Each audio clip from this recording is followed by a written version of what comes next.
हरी भरी प्रकृति के बीच खिले से मौसम में राखी के दूसरे दिन मैं भोजली पर्व बना रही थी। मुझे लगा इस पर्व की कहानी को आपसे साझा किया जाए। और देखो, यह चित्र बनाया, यही तो इलस्ट्रेशन है, दृश्यों का चित्र में वर्णन करना। यह चित्र मुझे उन सारी स्मृतियों में ले गया जो त्योहार के दौरान मैंने अनुभव किए थे। भोजली की सामूहिक यात्रा, जिसमें बहू बेटियों ने भोजली की टोकरी को अपने सिर पर रखकर पूजा के लिए गांव की गलियों में घूम रही थी। ऐसा लग रहा था जैसे हरी भरी पृथ्वी का छोटा छोटा टुकड़ा सिर पर रखकर वे चल रही हैं, नदी या तालाब के जल में विसर्जित करने। इस यात्रा में गांव शहर के सभी लोगों का उत्साह देखते ही बनता है। नाग पंचमी के दिन से बांस की टोकरी में मिट्टी भरकर गेहूं बो दिए जाते हैं। घर पर रोज इसकी देखभाल और पूजा की जाती है। इसके अंकुरण से बड़े होने तक की पूरी प्रक्रिया के गीत बने हैं, जैसे लिपि डारन पोती डारन छोड़ी डारन कोन हा, सबो पहिरे लाली चुनरी भोजली पहिरे सोना, आहो देवी गंगा। मानो भोजली माँ साक्षात दर्शनीय है मानवीय रूप में। उससे बातें करना सबके मन में प्यार पैदा कर देता है। इस उत्सव की यात्रा में स्थानीय संस्कृति के नृत्य, अभिनय स्त्रियों एवं पुरुषों द्वारा प्रस्तुत किए गए। कुछ लोगों द्वारा प्रतीकों की जीवित झांकी निकाली जाती है।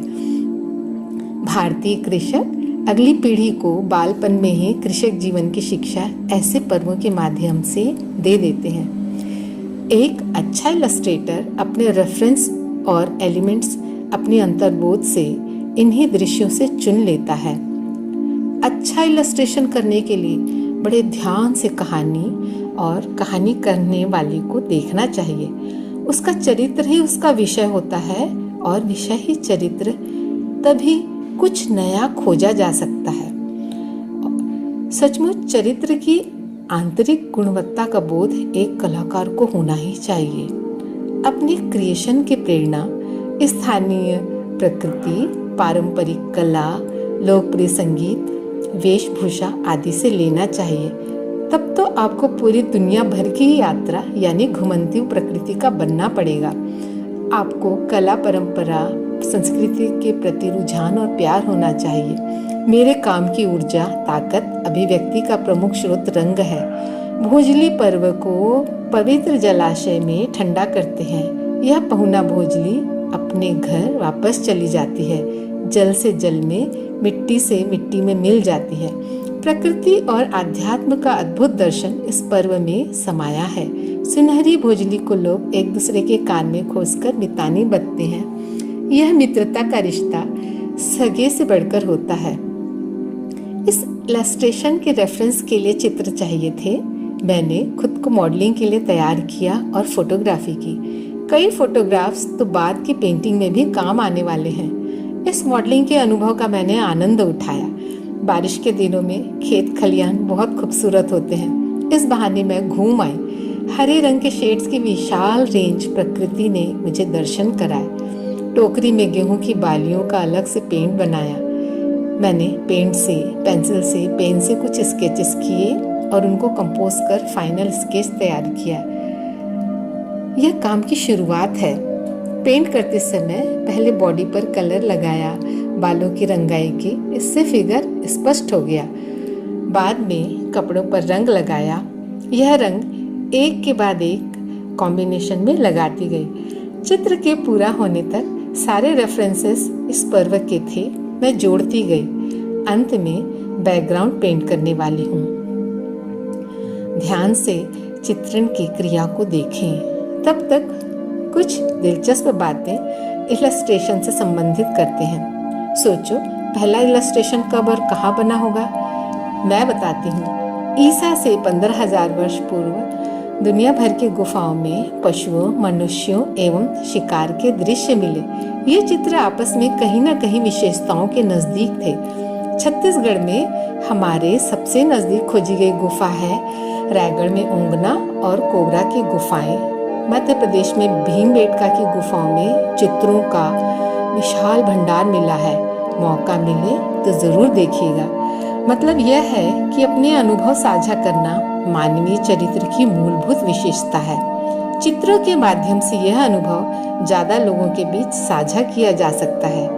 प्रागैतिहासिक काल के बाद धार्मिक आख्यानों पर कई चित्र बने, जैसे रामायण, महाभारत, कृष्ण लीला और आम मनुष्यों के जीवन पर आख्यान के चित्र राजा के दरबारी चित्रकार बनाया करते थे और किन्हीं त्योहारों के अवसर पर इसकी प्रदर्शनियां लगाई जाती थी। इन चित्रों का इतिहास राजस्थानी पहाड़ी शैली मिनिएचर पर देखने को आज भी मिलता है।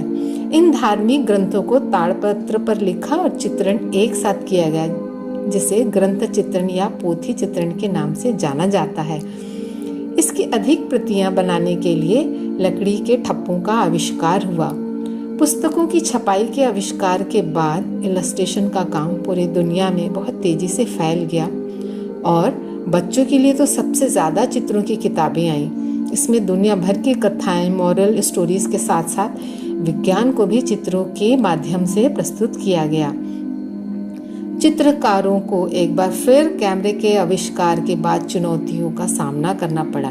चुनौतियां हमेशा ही रही हैं। इस चित्र के बैकग्राउंड को पेंट करते समय बारिश के मौसम की नमी, प्रकृति की हरियाली का मैंने ख्याल रखा। बादल पानी से भरे और सफ़ेद कपास की तरह स्वच्छ और विस्तृत नीले रंगों का मैंने ख्याल रखा। पानी में वस्त्रों की परछाई को साथ ही साथ लगाती गई।